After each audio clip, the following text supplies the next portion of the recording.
अस्सलामुअलैकुम, वेलकम है आप सभी का इस नई वीडियो में।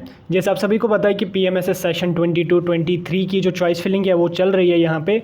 इस बीच लगातार हमने चॉइस फिलिंग के बारे में जो भी क्वेरीज स्टूडेंट्स की थी या जिस भी टॉपिक पे वीडियो बनाना चाहिए था वो हमने बना दिया। एंड आई होप अभी कोई ऐसा टॉपिक नहीं रहा होगा जिसके बारे में वीडियो बनाना होगा मुझे। एंड अगर लगता है कोई ऐसा टॉपिक है तो आप कमेंट सेक्शन में बता सकते हैं। तो आज जो हम बात करने वाले हैं, आज हम बात करेंगे डिसबर्समेंट ऑफ स्कॉलरशिप, यानी कि स्कॉलरशिप आपको कैसे मिलेगा, कितना आपको मिलेगा, कितना कॉलेजेस को मिलेगा। क्योंकि कल वाली लाइव सेशन में काफ़ी स्टूडेंट्स ने बोला और कमेंट्स भी आए थे काफ़ी ज़्यादा इसके बारे में। तो आज हम उसी के बारे में आपको बताएंगे कि स्कॉलरशिप का क्या जो होता है, किस तरह से आपको आता है। तो वीडियो में पूरा देख लेना एंड चैनल पे अगर आप नए हैं तो सब्सक्राइब कर दीजिए। उससे पहले मैं आपको बताना चाहता हूँ आज पीएमएसएस सेशन 22-23 की लास्ट डेट है। तो जिसने फॉर्म फिलअप नहीं किया है वो अपना फॉर्म फिलअप कर दीजिए। उसके साथ साथ बायनल वाले कैंडिडेट्स इस साल एलिजिबल नहीं है, वो अगले साल अपना फॉर्म लगा सकते हैं। तो वेरिफिकेशन जिसने नहीं किया वो भी वेरीफाई करवा लो, क्योंकि वेरिफिकेशन की कल लास्ट डेट है। फिलहाल तक अभी कोई अपडेट नहीं आया एक्सटेंशन का। हो सकता है अगर आ गया तो बता दूंगा, लेकिन चांसेस अभी नहीं है एक्सटेंड होने के, क्योंकि ऑलरेडी लेट हो चुका है और कॉलेज ज्वाइनिंग वगैरह की डेट्स भी जो है एआईसीटी ने बताई हैं। कैलेंडर कल तक आ जाएगा।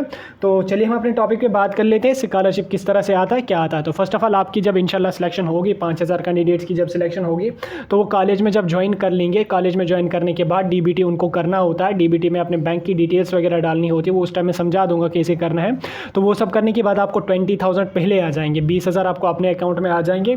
कम से कम 1 से 1.5 महीना आपको लग जाता है उन 20,000 को आने में, अगर आपकी डीबीटी वेरीफाइड होगी जल्दी। ठीक, तो डीबीटी वेरीफाई करने में आपकी बैंक की डिटेल्स वगैरह ठीक होनी चाहिए, आधार लिंकिंग होनी चाहिए। उस पर मैं सेपरेट वीडियो बनाऊंगा कैसे चेक करना है, क्या करना है, उसकी टेंशन मत लो। तो जब आपका सब कुछ रेडी होगा, क्योंकि अगर वो आधार लिंकिंग वगैरह नहीं होगी तो स्कॉलरशिप लेट आ जाती है, फिर 3-3 महीने बाद आती है। इसलिए कल मैं वीडियो को अपलोड करूंगा उस पर, या आज ही नाइट में मैं कोशिश करूंगा तो समझा दूंगा। तो 20,000 आ जाएगी। देन वो 20,000 जो ही आप आ गए आपको कॉलेज को एडमिशन डीबीटी करने के बाद महीने या 1.5 महीने बाद, देन उसके बाद आपको 30,000 और आ जाएंगे कुछ टाइम बाद, चाहे 10 दिन बाद, 20 दिन बाद, महीने या 2 महीने बाद वो आ जाएंगे।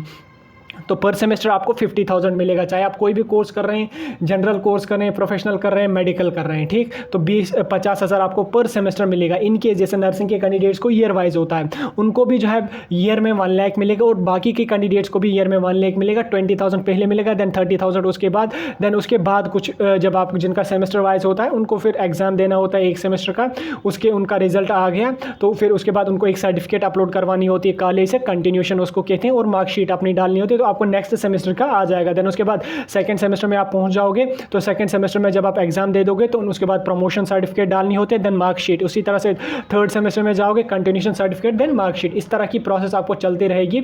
और पर सेमेस्टर आपको 50,000 आ जाएंगे। हर साल में 2 सेमेस्टर्स होते हैं, हर साल आपको 2 लाख नहीं 1 लाख रुपए मिलेगा। उस 1 लाख को आपने क्या करना होता है, एक आपको हॉस्टल का खर्चा। अब इसमें काफ़ी कैंडिडेट्स ये कह रहे थे कि कॉलेजेस में हॉस्टल नहीं मिल रहा है हमें, तो हम जो है क्या करें, कहीं प्राइवेट बैठें तो उससे कोई इशू तो नहीं होगा। देखो आपकी मर्जी है, आप हॉस्टल में रहें, चाहे आप किसी पीजी में रहें या रेंटेड एकोमोडेशन में रहें, या अगर रोड पे भी रहोगे तो भी कोई इशू नहीं है। एआईसीटी आपको कोई भी रेंट का प्रूफ मांगती नहीं है, तो आप कहीं पे भी रह सकते हैं। हॉस्टल इन केस अगर ना मिले तो भी कोई इशू नहीं, क्योंकि मैं भी हॉस्टल में रहा नहीं, मैं भी प्राइवेट पीजी में रह रहा हूँ। क्योंकि अगर खाना वाना अपना बनाना है तो आपको प्राइवेट पीजी ही रहना पड़ेगा, वो आपके लिए सही रहेगा। ठीक, तो आप कहीं भी रह सकते हैं, जहाँ भी आप रहोगे आपको पर ईयर 1 लाख मिलेगा। उसी में आपको पूरा खर्चा खाने पीने का करना होता है, उसके साथ साथ बुक्स का खर्चा भी उसी में आपको आ जाएगा, आने जाने का खर्चा भी उसी में आपका जाएगा, सब कुछ निकल जाता है उसी 1 लाख में। अगर आप हॉस्टल में रहोगे, हॉस्टल में थोड़ा सा खर्चा कम जाएगा, क्योंकि कश्मीर के कैंडिडेट्स अगर जो है किसी रेंटेड रूम में रहेंगे तो उनका खर्चा ज़्यादा जाएगा। अगर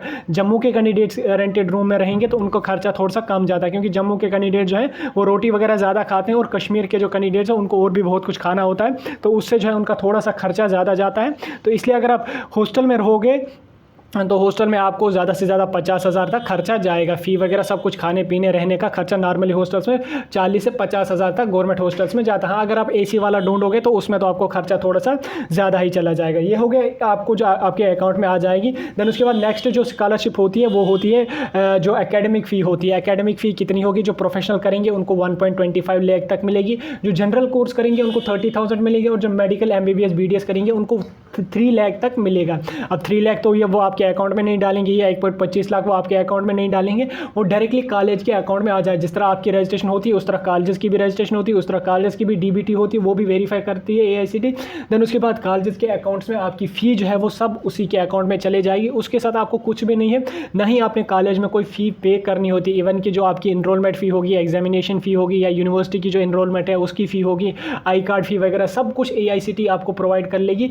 1.25 लाख तक प्रोफेशनल में जितनी भी फ़ी होगी वो AICTE देगी। इन केस अगर 1.25 लाख से ज़्यादा फ़ी है तो वो स्टूडेंट को नहीं पे करना होता है, कॉलेज को उसमें एडजस्ट करना होता है। इन केस अगर कॉलेज नहीं मानता है, ठीक, कभी कभी हो जाता है, ऐसे काफ़ी कैंडिडेट्स को हुआ, तो वो शायद आपको देना पड़ेगा। लेकिन AICTE ने कहा है कि वो आपने नहीं देना पड़ेगा। लेकिन लास्ट ईयर कुछ कैंडिडेट्स को था तो उनको फिर कॉलेज वालों ने लिया था फिर, इसलिए आप कोशिश करें कि उन कॉलेज को सिलेक्ट ही ना करें जिनकी फ़ीस ज़्यादा हो। हाँ, अगर होगी भी ज़्यादा तो कॉलेज को एडजस्ट तो पहले करना होता, अगर आप AICTE में बात कर लोगे।